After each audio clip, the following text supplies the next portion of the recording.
시장이 지금 이제 커지고 그 다음에 참여자들이 많아지면서 긍정적인 효과도 있지만 지금 빚내서 투자하는 개인 투자자들의 그 숫자가 그 액수가 너무 급속도로 커지고 있다라는 우려를 하시는 분들도 있거든요. 그렇습니다. 사실 비투는 항상 안 좋은 건 아니거든요. 이게 지금 이제 17조라고 나와 있죠. 네, 지금 잔고 신용거래 융자 잔고를 보면 9월 말 기준, 그러니까 지난 9월 말 기준으로 봤을 때는 16.2조 원 정도 되는 걸로 16.2조.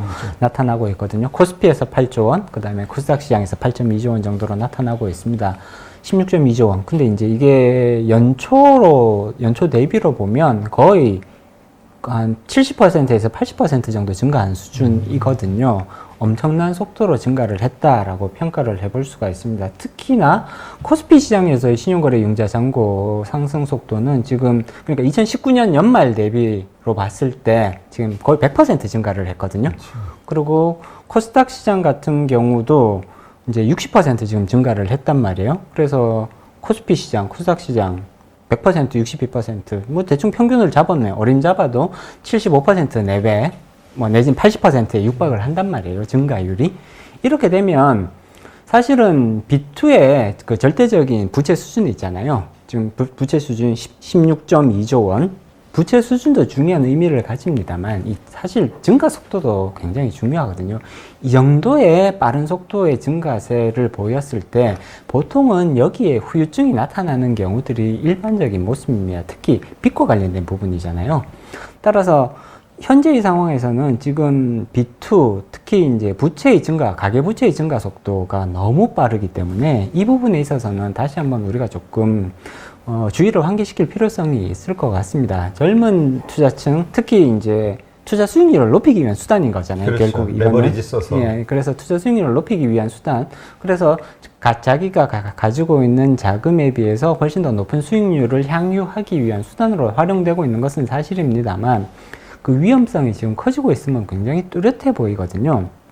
보통 금융시장에서는 이제 그 절대적인 사이즈뿐만이 아니라 성장률이 지나치게 높은 시장에서는 보통은 사고가 발생한다라는 그런 이제 보통 이제 경험칙들이 있는 거거든요. 네. 따라서 한 해에 지금 거의 80%, 전체적으로 봤을 때 거의 80%거든요. 80%에 가까운 성장률이 달성되었다. 근데 이게 B2란 말이에요. 그렇게 됐을 때는 여기서는 사고가 발생할 가능성들이 상당히 높다라고 평가를 해볼 수 있는 거죠. 지금 뭐 16.2조 사실 이 가운데서 상당수가 해소가 될 때까지 이 시장의 변동성은 이어질 것이다라고 예상하시는 분들도 있더라고요. 일단은 16.2조가 절대적인 기준으로 봤을 때는 굉장히 대규모라고 보기는 어렵습니다. 전 개인적으로는 그렇게 생각을 하거든요. 절대적인 기준만 봤을 때는 이게 위험 수위냐? 저는 그렇지는 않다고 생각을 합니다. 우리나라 지금 전체 주식시장의 시가총액이 1,700조 원에서 1,800조 원 사이로 왔다 갔다 하고 있거든요, 지금. 그러면 이제 신용거래융자 잔고가 16조 원인 거잖아요. 그러면 전체 시가총액의 1%가 채 안 되는 수준이거든요. 그렇기 때문에 1%가 안 되는 수준에서 변동성이 생긴다, 내지는 갑작스럽게 반대 매매가 일어난다. 그럼 시장 충격은 있을 겁니다, 당연히. 그렇지만 이게 시장이 크게 휘청거릴, 쉽게 말하면 시스템 리스크라고 부르죠. 네. 시스템 리스크를 초래할 정도의 이게 대규모 충격 요인이냐, 아직까지는 그 수준이 되었다고 보기는 어렵겠죠. 따라서 현재의 상황에서는 이거는 위험 수위에 도달했다라고 개인적으로 평가하지는 않습니다만, 그럼에도 불구하고 이 성장 속도, 증가 속도가 너무나 빠른 건 사실이거든요. 그리고 이렇게 됐을 때 사실 주가 조정이라는 거는 그 시기를 예상하기가 대단히 어렵습니다. 갑작스럽게 찾아오는 경우들이 많거든요. 따라서 지금 시장 상황 괜찮으니까 내가 적극적으로 조금 공격적으로 투자를 해서 시장 수익률을 끌어올리겠다. 이런 순간에 갑작스럽게 주가 조정이 찾아오는 경우들이 오히려 더 흔히 발생을 합니다. 따라서 자기 자금으로만 하시는 분들은 그렇게 조정기가 갑작스럽게 찾아와도 쉽게 말하면 버티실 수가 있거든요. 계속해서 내가 조금 더 이렇게 그 오랜 기간 인내를 하겠다라는 쪽으로 가게 되면 버티실 수 있는 여력들이 있으시지만 이 B2를 하게 되면 이게 이제 쉽게 말하면 마진콜이 들어오잖아요. 네. 네, 그렇게 돼서 본인의 의사랑은 상관없이 내가 그러한 마진콜들을 해결해낼 수 없다면 본인의 의사랑 상관없이 그냥 반대 매매가 들어가 버리거든요. 그렇게 되면 수익률이 갑자기 마이너스 예를 들어 몇십 %로 확정이 되어 버린단 말이에요. 이런 것들은 사실은 개인 투자자의 차원에서 통제하기가 대단히 어려운 위험성입니다. 그렇기 때문에 B2에 있어서는 특히 현재처럼 이렇게 조정 장세가 당분간은 조금 이어질 가능성이 있는 시기라면 B2에 대해서는 조금 더 보수적인 관점에서 적극적인 리스크 관리 차원에서 대응하시는 것이 조금 필요하지 않을까 싶고요. 그리고 이제 신용거래 융자뿐만이 아니라 전체적으로 지금 가계부채가 대단히 높습니다. 원래 이 작년까지 가장 큰 이슈 중에 하나가 한국의 가장 큰 경제 위기론의 그 원인 중에 네네. 하나가 가계부채잖아요. 가계부채거든요. 그리고 지금 한국은행이라든지 혹은 국회에서 나오는 자료들을 이제 살펴보면 지금 2분기 가계부채가 지금 1640조 원 가까이 되는 걸로 지금 나오고 있습니다. 가계부채만 1640조 원이고요. 이게 이제 올해 1월에서 6월 달 사이에 거의 37조에서 38조 원 정도가 증가한 걸로 나오거든요. 6개월간 증가율이 2.3%란 말이에요. 지금 우리 6개월간 경제 성장률이랑 비교를 해보면 우리 6개월간 마이너스 성장했잖아요. 근데 경제는 마이너스 성장을 했는데 쉽게 말해서 이거는 소득은 마이너스 성장을 했다는 얘기거든요. 그렇죠. 근데 부채는 6개월 동안 2.3% 가계부채가 늘었다는 얘기예요. 이거는 사실은 조금 위험 신호라고 볼 수가 있는 것이죠. 사실 우리가 경제 성장률이 증가하는 것만큼 부채가 느는 거는 사실상 그렇게 크게 문제라고 보기가 어렵습니다. 소득이 늘어났으니까 부채가 느는 거, 이거는 이게 부채의 질이 악화됐다고 보기는 어려운 거거든요. 그렇지만 지금은 소득은 지금 오히려 줄어들고 있는데 부채는 6개월 만에 2.3%, 그러면 올해는 거의 5% 갈 거라는 얘기거든요. 그러면 이거는 사실은 이제 가계의 그 부채에 대한 대응력 내지는 부채 관리 능력이 굉장히 지금 많이 나빠지고 있다라는 점. 또다시 안 좋은 상황이 왔을 때 가계가 그러한 충격을 대응해낼 수 있는 내지는 충격에 대한 내성이 지금 엄청나게 약해지고 있다라는 걸 의미하는 거거든요. 따라서 굉장히 위험한 뇌관으로 이제 자라나고 있다고 평가를 해야겠죠. 네. 사실 뭐 많은 자영업자나 중소사업자들 이런 분들이 그 지금 코로나 때문에 사실 수익이 그렇게 나지 않는 상황이잖아요. 그렇습니다. 오히려 막 빚을 내 가지고 버티고 있는. 네. 그러다 보면 가장 손쉬운 게 이제 주택담보대출을 조금 더 받아가지고 그걸로 버티기도 하고. 네네, 그렇죠. 근데 이제 이런 것들이 올 연말을 기점으로 좀 극에 달할 것이다라고 하는 전망들이 많이 있거든요. 연말에 저는 연말뿐만이 아니라 내년 상반기까지 계속해서 이어질 가능성이 오히려 더 높지 않을까라고 예상을 합니다. 지금 코로나 19 사태가 지금 계속해서 안 좋은 상황이잖아요. 그리고 이게 이제 사실은 백신이나 혹은 뚜렷한 치료제의 개발이 이루어져야 이제 안정기로 접어들 텐데 그 안정기로 접어들면서 이 증시랑 한번 비교를 해보면 증시는 V자 반등을 했단 말이에요, 지금까지. 근데 실물 경기가 그러면 V자로 반등을 할 수 있을 거냐?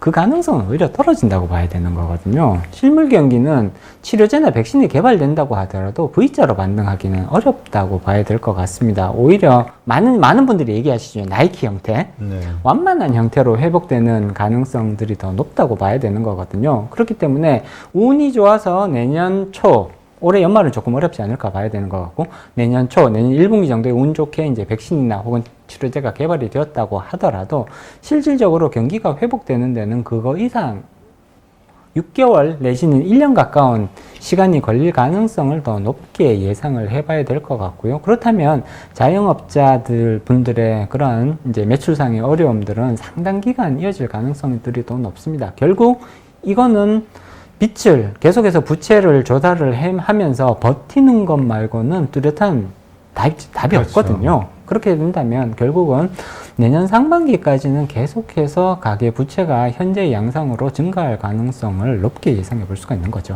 네. 그러니까 이제 많은 분들이 걱정하는 게 이러한 것들의 끝에 가면 이제 결국은 자산을 처분하는 수밖에 없는 거잖아요. 그렇죠. 근데 이제 대부분의 빚이 전부 부동산 대출과 연관돼 있는 거기 때문에 부동산 시장의 어떤 폭락 이런 것들이 발생이 되는 거 아니냐라는 걱정을 하는 분들도 있거든요. 일단은 자영업자들의 그 이제 쉽게 말하면 자영업자분들의 자산 처분이 일시에 몰린다면 쉽게 말하면 파이어 세일이라고 부르죠. 그렇게 파이어 세일 방식으로 일시에 확 몰려서 급락을 하게 되는 시나리오를 배제할 수는 없습니다. 근데 개인적으로는 그러한 자산 매각이 특정 시점에 집중될 가능성은 저는 그렇게 높지는 않다고 예상을 합니다. 이제 어느 정도는 이렇게 좀 이렇게 분산되는 형태, 그리고 정부에서도 자영업자분들의 그런 이제 일시적인 붕괴는 이게 이제 경제의 치명타가 될 수 있거든요. 그렇죠. 그렇기 때문에 정책금융기관들을 통해서 이런 부분들에 대한 구제 내지는 계속적인 이제 정책금융의 확대, 이런 부분들은 신경을 쓸 수밖에 없는 부분이고요. 물론 그 와중에 이제 도덕적 해이와 관련된 그런 이슈들 계속 나오겠죠. 그렇지만 이제 그런 방식으로 접근할 가능성들이 높다고 봐야 될 것 같고요. 따라서 자영업자분들이 일시에 이제 도미노처럼 무너지는 그런 가능성은 저는 높지는 않다고 봅니다. 네. 근데 이제 이 가계부채 문제와는 그 논란이 상당히 많이 있는데, 왜 그렇게 얘기하시는 분들도 있어요. 우리 GDP라든가 경제 규모가 커지는 거에 따라서 부채의 규모가 커지는 건 자연스러운 현상 그렇습니다. 아니냐. 네, 맞습니다. 뭐 이렇게 별로 네. 문제 아니다. 네. 그리고 뭐 연체율이라든가 이런 걸 봐도 지금은 괜찮다. 네. 쓸데없는 걱정이다. 이런 얘기 하시는 분도 있고. 네네. 근데 근데 이러한 저는 그렇게 네. 생각을 하는데, 이게 경제 규모가 늘어나면 빚 자체가 늘어나는 것 자체가 문제가 되지는 않거든요. 다만 앞서도 말씀드렸듯이 속도의 문제라는 거죠. 그래서 경제가 성장하는 속도, 다시 말해서 소득이 증가하는 속도와 빚이 증가하는 속도, 어느 게 더 빠르냐. 당연히 지금은 빚이 증가하는 속도가 훨씬 더 빠르다는 거죠. 보통 속도가 이렇게 빠르게 갈 때 당장은 문제가 일어나지 않습니다. 네. 그렇지만 이 격차가 계속해서 좁혀지지 않고 격차가 계속 유지가 되는 현상이, 예를 들자면 앞으로 3년 뭐 이 정도 계속해서 이어진다. 그렇다면 그때는 문제가 될 수밖에 없죠. 근데 또 그런 얘기 하시는 분도 있어요. 이것을 현실적으로 줄일 수가 있겠느냐. 연착륙시키기가 쉽지 않다. 근데 이렇게 부채가 많고 결국 이에 따른 이자 비율 나가는 거 이렇게 따지고 보면은 결국 우리 내수 시장이 살지 못하는 이만큼의 비용이 만약 소비로 소모가 된다 그러면 얼마나 그 경제 성장에도 도움이 될 수 있을 텐데 다 이자로 나가는 거니까. 네네. 네, 그런 얘기 하시는 분도 있더라고요. 네, 일단은 지금 이제 이자율은 계속해서 떨어지고 있는 상황이잖아요. 시장 이자율도 지금 굉장히 낮은 수준까지 떨어져 있는 거고요. 물론 이제 이제 신용과 관련된 가상 금리들이 존재를 하는 건 사실입니다만, 이자율은 지금 계속해서 떨어지는 추세에 있기 때문에 이자 부담이 예전보에 비해서는 확실히 낮아져 있는 상태거든요. 그렇기 때문에 사실 좀비 기업들이 그렇죠. 버틸 수 있는 이유인 거고요. 따라서 이자 비용에 관련된 부분은 저는 부담은 됩니다만, 그 소비라든지 혹은 자영업자들의 그런 생존과 관련된 부분에 있어서 아직까지는 결정타로 작용하지는 않고 있다고 해석을 하죠. 네. 그러면 어쨌든 이 부채는 현재의 데이터는 계속 증가 쪽으로, 그것도 빠른 속도로 이렇게 네네. 나오고 있는 거니까 우리가 감당할 수 있는 임계치가 어디까지일까에 대한 이제 의문들이 많이 생기거든요. 네네. 일단 거기에 대해서는 굉장히 이제 여러 가지 논란들이 있습니다. 임계치, 사실 이거는 아무도 모르는 그렇죠. 거거든요. 터져봐야 그냥 터지는 터져봐야 거예요. 거기가 임계치였구나라고 예상을 하는 거, 이제 평가를 하는 거고요. 일단 가계 부채를 기준으로 해서 조금 생각을 해보면, 앞서도 말씀드렸듯이 지금 가계 부채가 가장 이제 심각한 문제라고 인식하시는 분들이 많고요. 현재 2분기 말 기준으로 봤을 때는 이제 1640조 원 정도 되는 걸로 나타납니다. 우리나라 1년 GDP가 1800조 원, 이제 좀 상회하는 수준인 거니까, 사실 GDP 대비로 봤을 때 가계 부채의 수준은 83% 정도 되는 거거든요. 물론 여기에 이제 조금 변수가 있기는 하죠. 지금 우리 전세 자금 같은 경우에는 사실 이게 부채거든요. 그렇죠. 부채지만 공식적인 통계로는 이게 가계 부채로 잡히지 않습니다. 그래서 이 부분은 지금 빠져 있는데, 전세자금 시장이 지금 750조에서 800조 원 정도 되는 걸로, 이게 이제 정확한 통계가 나올 수가 없기 때문에 이제 추정을 하는 거거든요. 이제 추산을 750조에서 800조 원 정도 되지 않을까 지금 추정을 하고 있는 거고요. 따라서 이 부분까지 다 감안을 하면 사실은 2,400조 원 정도 되는 거거든요. 가계 부채 수준이. 그러면 GDP에 이제 100%로 훅 넘어가는 거죠, 그렇죠. 사실은.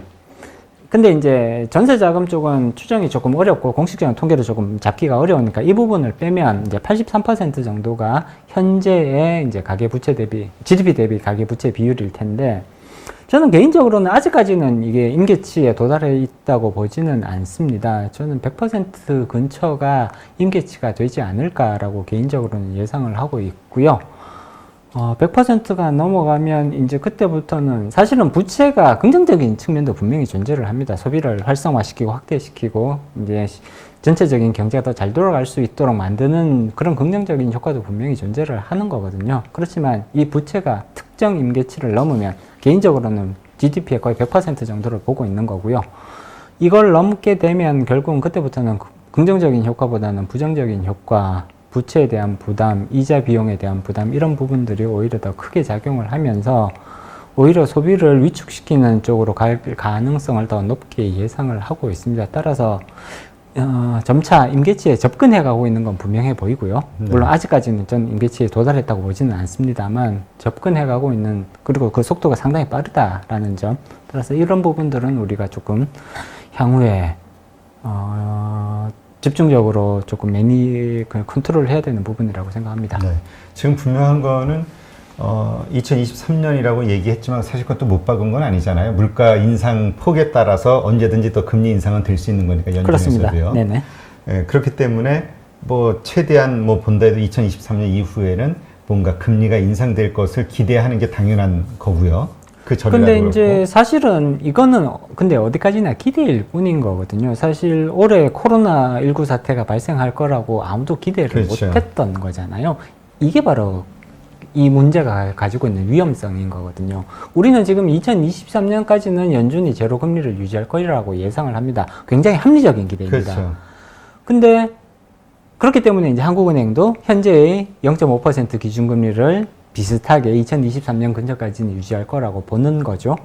근데 만약에 예상하지 못했던 새로운 종류의 충격이 발생한다면, 그래서 금리가 말도 안 되는 수준으로 올라가 버리는 이런 시나리오, 저는 그 가능성은 대단히 낮다고 생각은 합니다만, 코로나19 사태가 발생하는 것을 목격을 하면서 우리가 정말 가능성이 없다고 생각했던 시나리오였거든요. 사실, 그렇죠. 사실 코로나19 이 생각도 사이즈, 못했죠. 이런 종류의 이게 재난이라는 거는 뭐 그 이전에 우리 메르스도 있었고요.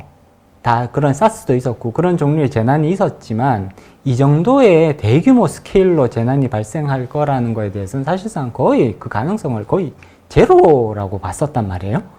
근데 이런 것들이 현실화되는 것을 이미 경험을 해봤기 때문에 사실 경제에서 이런 비슷한 상황이 발생하지 말라는 법은 없습니다. 따라서 어느 정도는 우리가 이러한 극단적인 케이스, 블랙스완이라고 부르잖아요. 그렇죠. 블랙스완이 나타나는 이런 극단적인 상황에 대한 대응 여력은 가지고 있어야 될 것 같다라는 생각은 듭니다. 그러니까 지금 그 많은 분들이 걱정하시는 게 사실 우리 금융시장이 이렇게 그러니까 상승 기조를 유지하고 있는 것도 문제 생기면 연준이 해결해 주겠지 하는 기대감이잖아요. 네네, 그렇습니다. 그 다음에 지금 빚을 더 내도 되지. 왜? 네. 금리가 낮으니까. 네. 이러한 것들이 다 복합적으로 지금 작용하고 예. 있는 거란 말이에요. 근데 바로 이러한 우리가 당연시 여기는 거에서 항상 블랙스완이 튀어나와 버리니까 그렇습니다. 그러니까 지금은 그 빚을 막 안심하고 내기보다는 오히려 막 그런 리스크를 생각하지 못했던 상황에 대한 리스크를 줄여나가는 게 필요하다라는 이야기를 하시는 분들도 있더라고요. 네, 지금 충분히 일리 있는 지적이라고 봐야 될 것 같고요. 이게 예상과는 다른 방향으로 흘러가는 경우들이 생각보다 자주 있거든요. 자주 있어요. 생각보다 자주 있습니다. 네. 그렇기 때문에 이 과도하게 또는 이제 조금 이제 상황에 대한 평가, 난 정확하게 판단을 내리고 있다라는 조금 이제 과도한 확신을 가지시는 거는 조금 경계하실 필요성이 있지 않을까. 어느 정도는 그래도 극단적인 상황이 발생하더라도 최소한의 대응은 할 수 있는 뭐 이런 정도의 여력은 가지고 있어야, 그래야 그 피해를 최소화할 수 있는 기본이 되는 거거든요. 네. 근데 이런 논리에 대해서는 어떻게 생각하시나요? 우리가 이제 사실 주식 시장이 상승을 했지만 어떤 분들은 주식 시장이 상승했다기보다는 돈의 가치가 그만큼 떨어진 것으로 봐야 한다라고 이야기하는 분들도 있거든요. 이게 동전의 양면인 거거든요. 그렇죠. 예, 주가가 상승을 할 때는 이제 크게는 두 가지 원인에 의해서 주가가 상승할 수 있는 거거든요. 말씀하신 첫 번째는 가장 중요한 건 사실은 기업 실적이거든요. 이 기업이 괜찮아요. 돈을 잘 벌고 있어요. 이러면 당연히 주가는 그것을 반영해서 상승을 하는 거잖아요. 이게 가장 중요한 원인이긴 하지만 주가는 인플레이션에 대한 반영도 분명히 가져가고 있습니다. 주식 시장이라는 거는 돈이 얼마나 풀리는지를 보고 있거든요. 그렇기 때문에 인플레이션에 대한 기대 내지는 앞으로 인플레이션이 어떻게 흘러갈 거다라는 기대가 주가에는 반영될 수밖에 없습니다. 따라서 현재의 주가, 기업 실적은 안 좋단 말이에요. 안 좋죠. 네, 기업 실적은, 그리고 6개월 후에 기업 실적이 뚜렷하게 개선될 거라는 보장은 저는 사실 전혀 없다고 생각을 합니다. 그렇기 때문에 현재의 주가는 사실은 유동성에 의한 이제 주가 상승인 거고요. 이 중에 그러면 상당 부분은 향후 인플레이션에 대한 반영이라고 해석해 볼 수가 있는 거죠. 그렇기 때문에 돈의 가치가 떨어졌기 때문에 분명히 돈의 가치는 떨어지고 있고요. 주가가 상승하는 그런 모습들은 일정 부분 합리적인 해석이라고 생각합니다. 네. 근데 그 인플레이션과 관련해서 우리가 이제 좀 착시 현상을 갖는 게 그 물가지수 자체가 되게 불합리하게 형성이 돼 있다. 그러니까 그 품목들이 그래서 뭐 근원 인플레이션이라든가 이런 거 보면은 뭐 에너지가라든가 뭐 주택 가격이라든가 다 빠지잖아요. 네. 자산 가격이. 그러니까 우리가 쉽게 애매모호한 이 상황을 표현하는 말로 자산 가격의 인플레이션이라는 표현을 쓰잖아요. 그렇습니다. 엄청난 속도인데. 사실 인플레이션은 모든 가격을 다 포함하는 개념이거든요. 그렇지만 우리가 인플레이션을 통계적으로 계산을 할 때는 그 모든 자산, 상품들을 다 포함시킬 수는 없기 때문에 사실 샘플링만 하는 거거든요. 그렇죠. 특정 상품 몇 개, 물론 이제 가지수는 꽤 많습니다만, 근데 이러한 이제 인플레이션, 통계적인 인플레이션 계산 방식이 모든 가격을 다 포함할 수는 없는 거기 때문에 실질적으로 많은 분들이 이제 느끼시죠? 아니, 인플레이션, 지금 나오는 인플레이션 보면 1%도 안 되잖아요. 그렇죠. 네.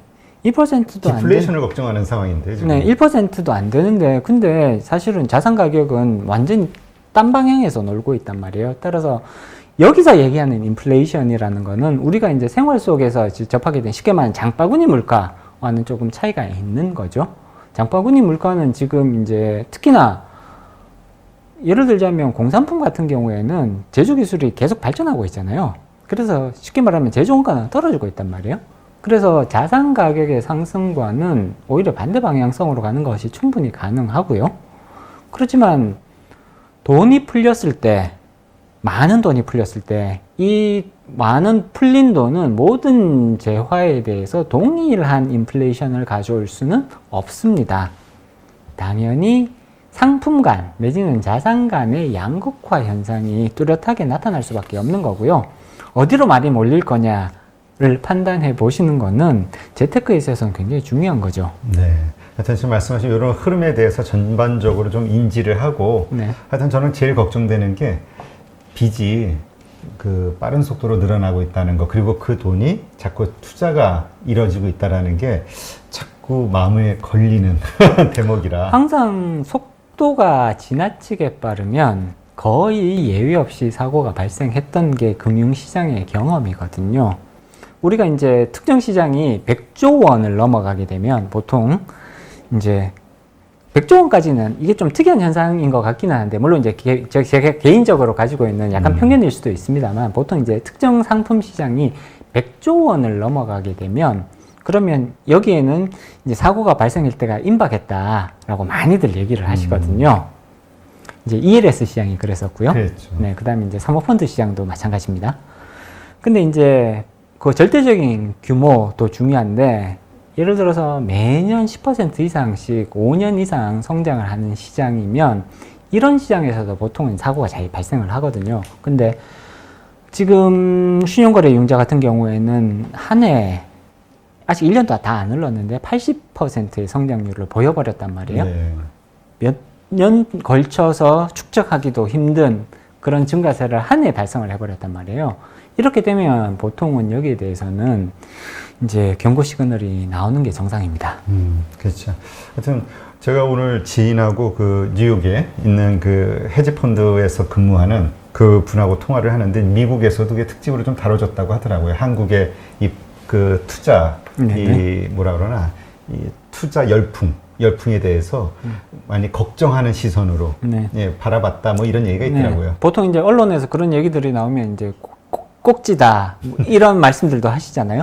네. 네, 그래서 이제 여기에 대해서는 분명히 위험성이 커지고 있는 것은 너무나 분명해 보이고요. 따라서 투자자분들도 모든 비트가 다 나쁘다고 얘기할 수 없습니다. 그렇죠. 그렇지만 이제 위험성이 커지고 있다라는 점, 그 다음에 조정 장세가 생각보다 좀 길게 나타날 수 있다는 점, 이 부분은 분명하게 조금 인식하실 필요가 있을 것 같습니다. 네. 하여튼 우리가 뭐 레버리지 쓰는 것도 투자이긴 하지만 그게 좀 과하다 보면 투기가 될 수 있는 거니까 투자와 투기는 다르죠. 네네. 예. 투자의 어떤 근본 그 원칙에 대해서 한번 생각해 보는 그런 시간을 가지면 어떨까 하는 생각이 드네요. 네. 이제까지 상명대 DNA랩 개건연구위원이신 황세운 위원님과 함께 했습니다. 고맙습니다. 네, 수고하셨습니다.